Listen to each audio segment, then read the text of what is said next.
प्रिय छात्रों, देखिए ये हिंदी के ज्ञान विचार प्रकाश चैनल में आपका स्वागत है।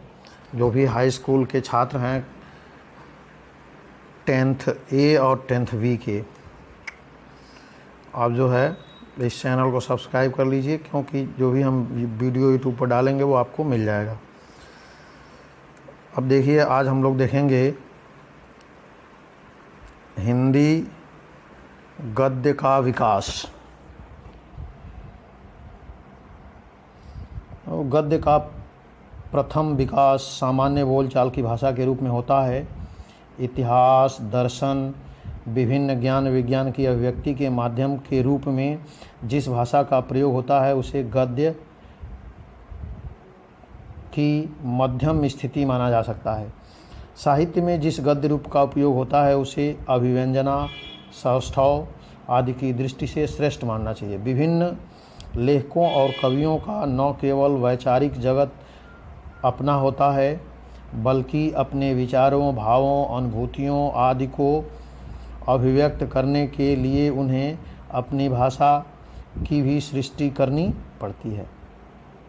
क्या प्रेमचंद, क्या प्रसाद, क्या शुक्ल जी, प्रायः सभी को अपने अपने मनोजगत की सृष्टि के साथ ही अपनी भाषा शैली का विकास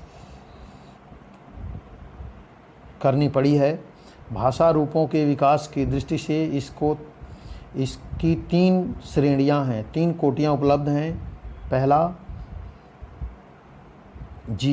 इतिहास, जीवनी, यात्रा आदि के लिए वर्णनात्मक भाषा। दूसरा है विज्ञान, सौंदर्य शास्त्र, आलोचना, दर्शन, विधि आदि के लिए विवेचनात्मक। और तीसरा है ललित निबंध, गद्य गीत, नाटक आदि के लिए भावात्मक। विविध विषयों के अनुरूप गद्य प्रवाह, अस्पष्टता, चित्रमयता, अलंकार आदि की भाषाओं से भी कमी बेशी करना पड़ा है। गद्य की उपयुक्त कोटियों में अभेद दीवार खड़ी नहीं की जा सकती। लेखक की रुचि, प्रयोजन, मन की अवस्था, व्यक्तिगत अनुभूति आदि के कारण वे एक दूसरे से अंतः प्रविष्ट होती है। आचार्य रामचंद्र शुक्ल एक ही निबंध का प्रारंभ जहाँ विवेचनात्मक होता है, वहीं बीच बीच में भावात्मक कोटि की भाषा के भी दर्शन हो जाते हैं।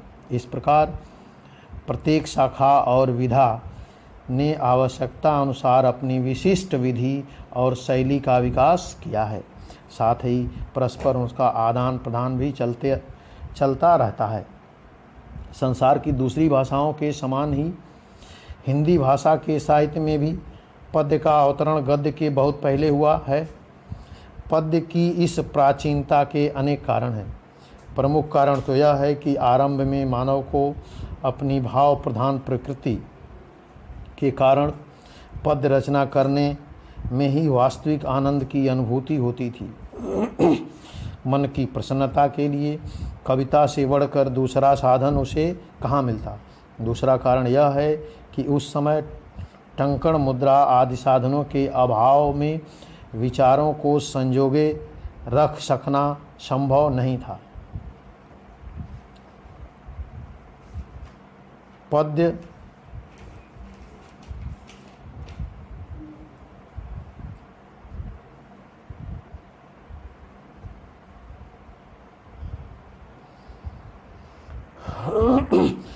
चूँकि निश्चित तय लय ताल में होने के कारण सरलता से याद हो जाता है, कंठस्थ हो जाता है। इसलिए प्राचीन काल के मानव ने ज्योतिष, विज्ञान, आयुर्वेद जैसे विषयों से संबंधित अनुभव सामग्री को भी पद्य का स्वरूप देकर भविष्य की पीढ़ियों के लिए संचित कर लिया था। परिणामतः कई शताब्दियों तक पद्य का ही प्राधान्य रहा। ब्रजभाषा गद्य के कुछ छिटपुट प्रयत्नों को अपवाद मान लें तो उनका वास्तविक जन्म 19वीं शताब्दी में ही हुआ, परंतु पिछले 100 वर्षों में जिस त्वरित गति से उसके चरण बढ़े, जिस विविध दशाओं में उसने मानव अनुभूतियों का प्रसार किया, उसे देखकर आश्चर्य होता है। हिंदी गद्य के आविर्भाव के संबंध में विद्वानों के अलग अलग मत हैं। कुछ 10वीं शताब्दी मानते हैं तो बहुतेरे 13वीं शताब्दी मानते हैं। 19वीं शताब्दी के नवजागरण काल में हिंदी गद्य का वास्तविक स्वरूप उस समय स्पष्ट दिखाई देने लगा जब हमारा देश मध्यकालीन रूढ़ियों से मुक्त होता हुआ पश्चिम से आई हुई नवीन सांस्कृतिक चेतना के लहरों को आत्मसात कर रहा था। नए आधुनिक विचारों, नवीन शिक्षा पद्धति और नए वैज्ञानिक आविष्कारों का प्रभाव हमारे सामाजिक जीवन पर पड़ रहा था। अतः साहित्य में उनकी प्रतिध्वनि स्वाभाविक थी। इन नवीन परिस्थितियों के साथ ही शासन संबंधी आवश्यकताएं भी गद्य के नवीन माध्यम की मांग कर रही थी।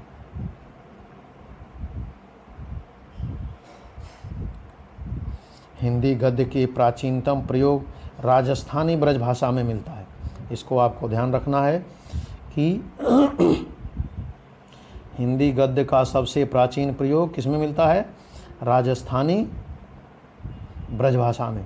राजस्थानी गद्य में हमें 10वीं शताब्दी के दानपत्रों, पट्टे परवानों, टीकाओं, अनुवादित ग्रंथों में देखने को मिलता है।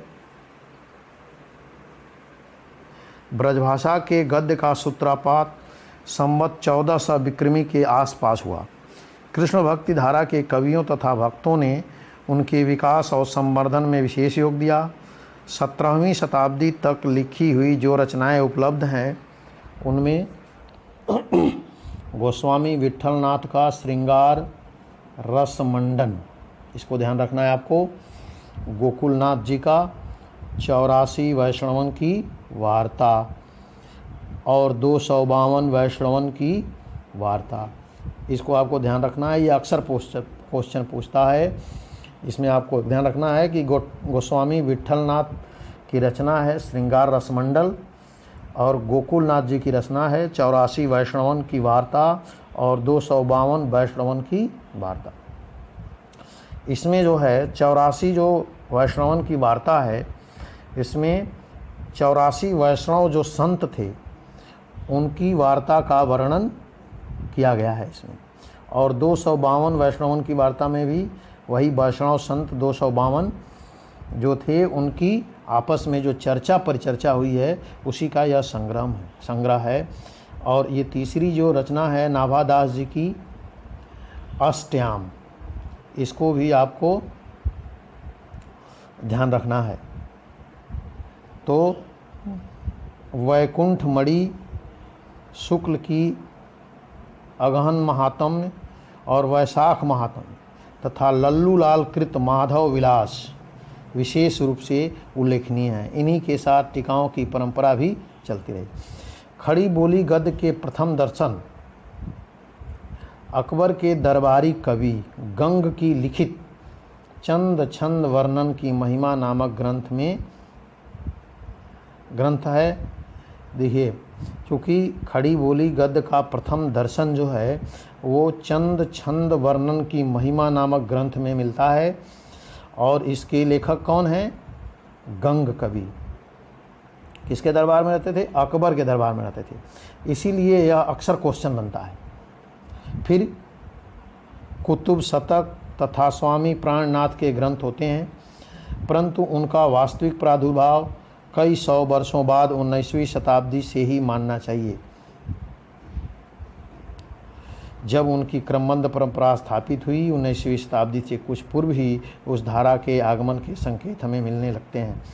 आरंभिक प्रयोग 18वीं शताब्दी के मध्य और उत्तरार्ध में राम प्रसाद निरंजनीकृत योग वासिष्ठ, दौलत रामकृत पद्म पुराण के भाषानुवाद, मथुरानाथ शुक्ल के पंचांग दर्शन मुंशी सदा सुखलाल के सुख सागर, ईशा अल्लाह खां की रानी केतकी की कहानी और लल्लू लाल का प्रेम सागर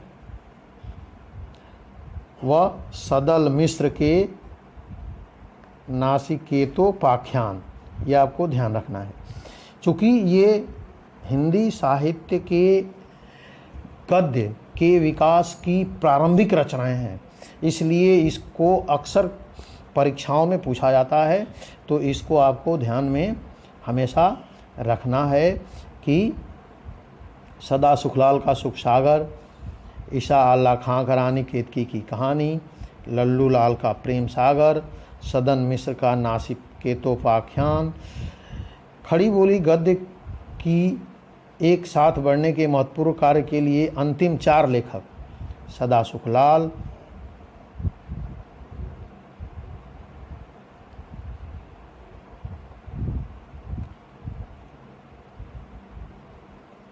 ईशा अल्लाह खां, लल्लू लाल, सदल मिश्र को विशेष श्रेय दिया जाता है। इन चारों लेखकों की रचना काल 1803 ईस्वी के आसपास ही मानी जाती है या ठाती है। मुंशी सदा सुखलाल का गद्य पुराने कथावाचकों जैसा पंडिताऊपन लिए हुए है। लल्लू लाल जी की भाषा पर ब्रज का प्रभाव है। सदल मिश्र का गद्य अपेक्षाकृत अधिक स्वस्थ संयत पर पूर्वी प्रयोगी की अधिकता का दोष उनकी भाषा में भी था। ईशा अल्लाह खां की भाषा में ठेठ हिंदी बोली के दर्शन होते हैं। उसमें न तो विदेशी शब्दों का प्रयोग है और न ही संस्कृत और ब्रजभाषा आदि के शब्दों का।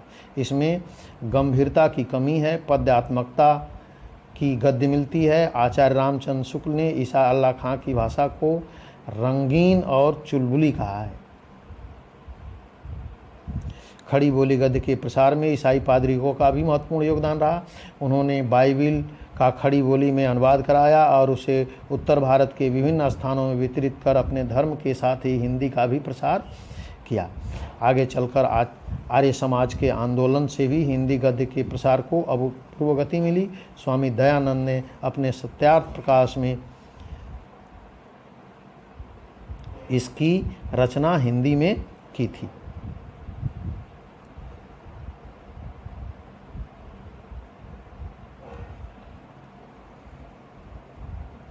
तो इस तरह से आप ये अभी हम लोग देख रहे थे हिंदी गद्य के विकास का प्रारंभिक चरण